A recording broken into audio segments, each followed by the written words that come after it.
Bismillahirrahmanirrahim. Assalamualaikum warahmatullahi wabarakatuh.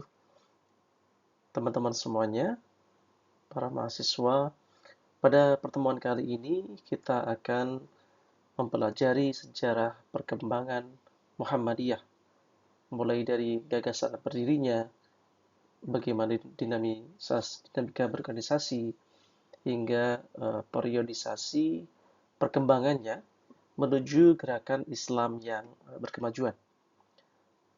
Muhammadiyah itu bukan sekedar organisasi keagamaan, tetapi merupakan gerakan tajdid atau pembaruan yang lahir sebagai respons terhadap berbagai persoalan umat pada awal abad ke-20. Melalui materi ini kita akan memahami mengapa Muhammadiyah didirikan, bagaimana organisasi ini berkembang, dan bagaimana kontribusinya dalam bidang pendidikan, kesehatan, pelayanan sosial, hingga dakwah internasional. Jika teman-teman tahu dan membaca berbagai macam literatur, secara historis, Muhammadiyah didirikan oleh Kiai Haji Ahmad Dahlan di Kauman, Yogyakarta pada tanggal 18 November 1912. Artinya, tahun 2026 ini, Muhammadiyah sudah berusia sekitar 114 tahun. Sebuah usia yang sangat tua, sebuah usia yang sangat panjang bagi sebuah organisasi Islam keagamaan. Nah, latar belakang kelahirannya dilandasi oleh keprihatinan terhadap praktek keagamaan yang telah menjauh dari ajaran Al-Quran dan Sunnah. Karena itu, Muhammadiyah itu membawa semangat tajdid atau pembaruan, dan pada aspek pendidikan itu menjadi core utama sebagai sarana utama dakwah. Karena apa? Melalui pendidikan inilah Muhammadiyah ingin melahirkan masyarakat Islam yang berilmu, maju, dan mampu memberikan kemaslahatan bagi umat. Dalam perkembangannya, Muhammadiyah kemudian membangun struktur organisasi yang berjenjang dari pusat hingga ranting, mengembangkan berbagai macam majelis dan lembaga, serta memperluas amal usaha Muhammadiyah baik dalam bidang pendidikan, kesehatan, sosial, ekonomi, maupun dakwah. Jika kita melihat periodisasi berdirinya Muhammadiyah dan berkembangnya, maka Muhammadiyah ini bisa dibagi menjadi 4 fase besar. Pertama adalah masa Kiai Haji Ahmad Dahlan, kemudian kedua adalah masa konsolidasi organisasi, masa era reformasi, dan era abad kedua Muhammadiyah yang menekankan pada aspek global serta Islam berkemajuan. Nah, pentingnya kita membahas mengenai sejarah perkembangannya adalah kita harus mengetahui bahwa Muhammadiyah itu tumbuh dari gerakan pembaruan yang menjadi organisasi Islam modern yang kontribusinya itu tidak hanya dirasakan oleh bangsa Indonesia, tapi juga dunia global. Nah, sekarang kita akan membahas mengenai akar pemikiran berdirinya Muhammadiyah. Setidaknya ada 4 faktor utama yang melatar belakangi. Pertama adalah pengaruh gerakan pembaruan Islam di Timur Tengah pada akhir abad ke-19 yang perkembangannya itu kemudian dimotori oleh beberapa tokoh-tokoh Islam seperti Jamaluddin Al-Afghani, Muhammad Abduh, Ibnu Taimiyah atau Rashid Ridha, yang mereka mengajarkan pentingnya ijtihad yang menjadi core Muhammadiyah. Ya, ijtihad untuk kembali kepada Al-Quran dan Sunnah serta mereformasi pendidikan. Ketiga, adanya dinamika sosial antara kaum priai dan kaum santri di Jawa yang mendorong munculnya gerakan pembaruan Islam. Keempat, eh, meningkatnya aktivitas misi Kristen pada masa kolonial sehingga umat Islam merasa perlu memperkuat identitas keislamannya, yang itu kemudian keempatnya berpadu menjadi fondasi lahirnya Muhammadiyah sebagai gerakan Islam yang berkemajuan. Lalu bagaimana dengan gagasan berdirinya Muhammadiyah? Ya, ada beberapa faktor yang kemudian melatar belakangi. Pertama adalah faktor subjektif, bagaimana Kiai Haji Ahmad Dahlan pada saat itu gelisah terhadap kondisi umat Islam yang mengalami kemunduran dalam pendidikan maupun kehidupan sosial keagamaan. Inspirasi utama beliau itu berasal dari Quran Surat Ali Imran ayat 104 tentang kewajiban amar ma'ruf nahi munkar.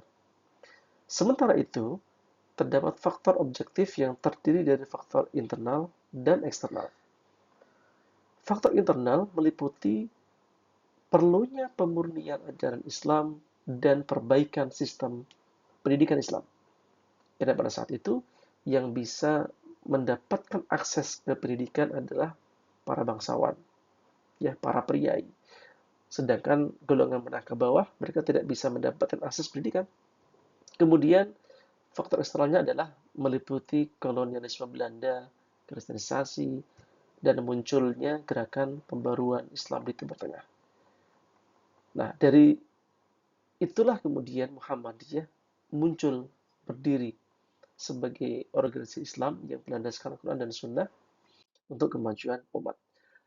Menurut Profesor Mukti Ali, setidaknya ada 4 persoalan yang kemudian melahirkan Muhammadiyah.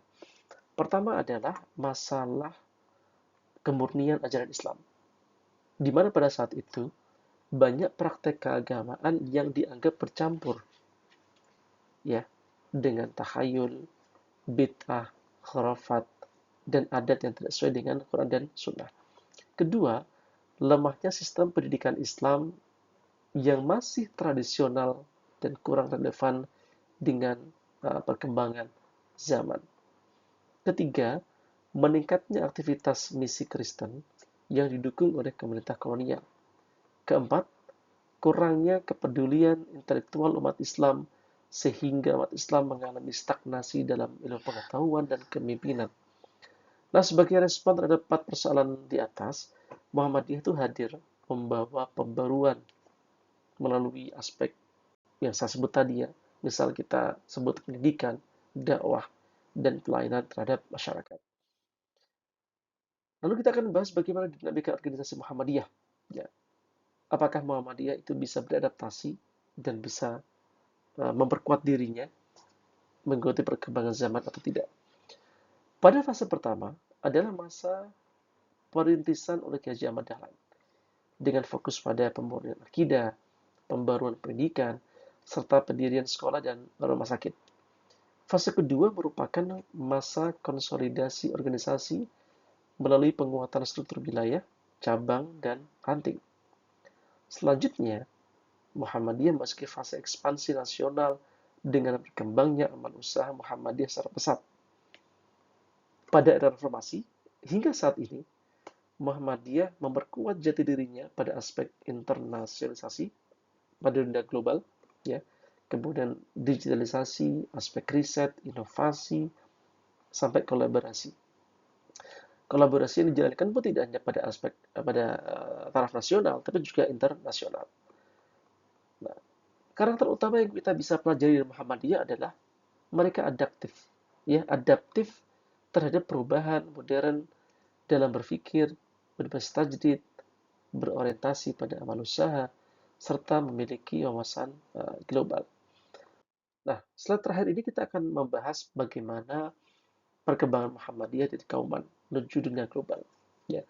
Pada fase awal, Muhammadiyah membangun fondasi melalui pembentukan struktur sistem organisasi yang utuh, kemudian dilanjutkan oleh pengembangan melalui fondasi pendidikan Islam yang modern, kemudian pemurnian ajaran Islam. Fase berikutnya, terutama di bawah kepemimpinan Kiai Haji Fahrudin, Muhammadiyah mengalami perkembangan luar biasa dan ekspansi amal usaha, ya, di berbagai macam bidang. Memasuki era reformasi, semakin aktif dalam transformasi digital, pemberdayaan masyarakat dan pengembangan berbasis pengetahuan atau knowledge based organization, ya. Sehingga ketika Muhammadiyah masuk ke abad kedua, maka dia bertransformasi menjadi gerakan Islam yang lebih adaptif, ya, moderat, berkemajuan, berkontribusi pada tingkat nasional maupun global. Inilah kemudian arah yang ingin dicapai oleh Muhammadiyah dengan menghadirkan Islam rahmatal alamin melalui ilmu, amal, dan pelayanan kepada masyarakat. Sebagai penutup, ya, kita dapat menyimpulkan bahwa sejarah Muhammadiyah merupakan sejarah gerakan baruan Islam yang berlandaskan Quran dan Sunnah.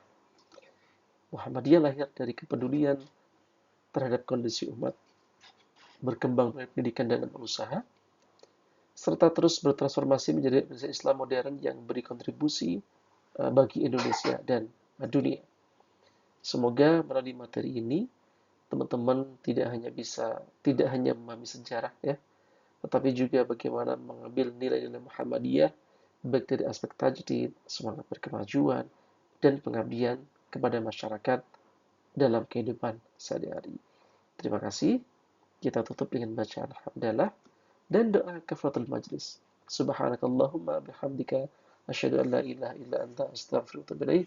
Wassalamualaikum warahmatullahi wabarakatuh.